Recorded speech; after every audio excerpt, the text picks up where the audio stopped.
張騫生於公元前175年2月25日，西漢漢中城故人，漢代航海家、外交家同埋探險家。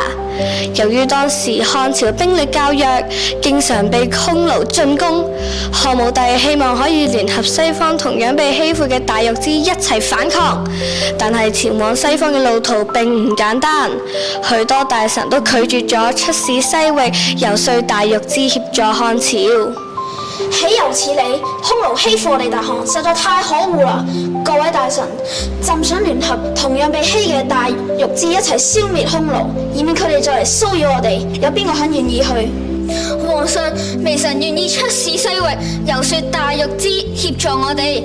微臣唔驚前面有幾危險，都一定會完成使命。建元2年，張騫由匈奴人金庫作嚮導，率領100幾人，浩浩蕩蕩出使大月氏，相約夾攻匈奴。但係事與願違，佢哋嘅計劃失敗，途中2次被匈奴將軍俘虜，歷時13年，最終於成功前往大月氏。雖然冇說服到國王，但係卻誤打誤撞咁樣成功開闢咗絲綢之路。元朔3年，張騫終於返到咗去中原，100幾人嘅使團。13年之後，僅張騫同埋唐一父2人生還。漢武帝封張騫為太中大夫。最後佢哋返到去大漢會見皇上。皇上，我再願意再次出使西域。好，我就俾多次機會你啦。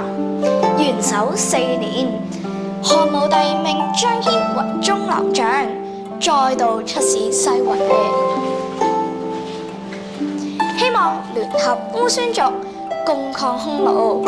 最後張騫成功同烏孫族建交，並且打通咗中西文化交流，仲帶嚟咗好多西方特產，例如胡琴、雜技、提子等。